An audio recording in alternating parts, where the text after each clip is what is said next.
EASIT, Easy Access for Social Inclusion Training. Unit 1, Media Accessibility. Element 5, Media Accessibility Services. Live subtitling sample 1. This video is reproduced with permission of Australian Communications and Media Authority, ACMA.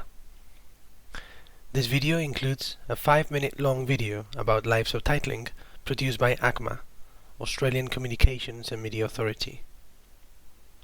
The video illustrates how subtitles, or captions as they are known in Australia, are made.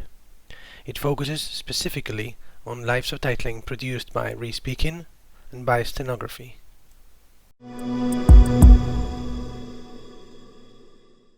Captioning, behind the scenes. This video has been created to show viewers how captions are made behind the scenes. Captioning makes television meaningful. At least 1 in 6 Australians is hard of hearing. Captioning is the text version of speech and other sounds. It allows viewers who are deaf and hard of hearing, or who have the sound turned off the television, to read what's being said and understand when sounds occur while watching television. Let's take a look at how captions are made. Captions are created by people. They can be prepared earlier and added to the television program as it goes to air, or created live at the time that the program is broadcast. All captions can be a mixture of both pre-prepared and live. The time when captions are created determines whether the captions appear in a block or scrolled across the screen. With the advancement of voice technology, I think a lot of people think that it's sort of more of a mechanical process, but in actual fact there's a lot of human involvement. There is a lot more to captioning than people realise. When you tell people you're a captioner, they'll often ask if you're a really fast typist, which we all are because that's something we do, but especially with live captioning, there's often 10 or more things that we do at once. You are listening and talking and reading all at the same time. We have to change the colour every time there's a new speaker to indicate someone else is speaking. We also have to manually insert sound effects, the cheering of a crowd, for instance. We need to change the position of the captions, either to the top or to the bottom, depending on where important information is on the screen. And we need to insert punctuation. The big thing is really to provide the context. We're typing how it's being said. Is it a joke? Is it serious? So there is a lot going on. It's a very dynamic environment. There are 3 different types of captioning: typing, re-speaking, or stenography. Re-speaking requires the captioner to hear what's being said and then speak into the microphone connected to computer software, which then types out the words. With the signing of the licence, full stop, I reject macro 1 POSMAC evidence that it was only meant. The captioner will then need to edit the text and change colour for different speakers before the text is displayed on the screen. A steno captioner uses a steno machine to type out the words being said. The machine is hooked up to a computer that translates the shorthand into readable English text. A steno captioner will also edit the text and change colour for different speakers, and then the text is displayed on the screen. Captioners face challenges when there are multiple speakers, fast speakers, unfamiliar and complex words, strong accents and background noise. It's not always possible to reproduce all of the dialogue in a timely way without some reduction or paraphrasing.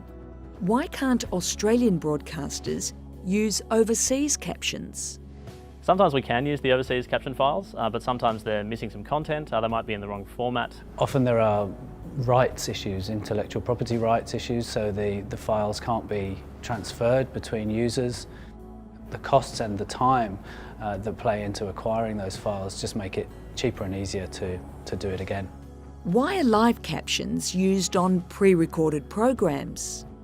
Sometimes we have to use live captions on pre-recorded shows just because they're delivered so close to the broadcast time, and there just simply isn't time to carry out the processes needed to produce the captions and deliver them to the network in time for them to use them. The actual process of captioning, it can take up to 8 hours for an hour of programme content. Can captioners fix errors if they see them? Captioners can fix errors if they see them, but it does take time and can cause some delay, so the captioner needs to make sure they only fix the important errors. If they're larger errors, say we've put the wrong person's name out or something like that, we will correct the errors because that will affect understanding. Often little words that won't make much difference to the understanding for the viewer, we might have to skip to keep up pace with the programming because we don't want the viewer to miss out on anything. But yeah, we'll just be mindful of what the viewer can understand, and that's the most important thing. For further information about captioning and the captioning obligations of broadcasters and subscription television licensees in Australia, please visit acma.gov.au.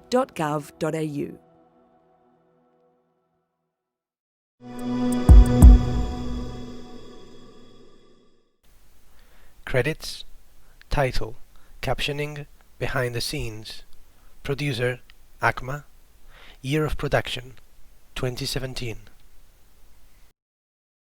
The project EASIT has received funding from the European Commission under the Erasmus Plus Strategic Partnerships for Higher Education Programme, Grant Agreement 2018-1 ES01 KA203 05275. The European Commission's support for the production of this publication does not constitute an endorsement of the contents, which reflect the views only of the authors, and the Commission cannot be held responsible for any use which may be made of the information contained therein. This work is licensed under a Creative Commons Attribution, Share Alike 4.0 International License. Partners of the EASIT project: Universitat Autónoma de Barcelona, Università degli Studi di Trieste, Universidade de Vigo, Stiftung Universität Hildesheim, SDI München, Dyslexie-Verbundet, Radio Televizija Slovenija, Zavod RISA.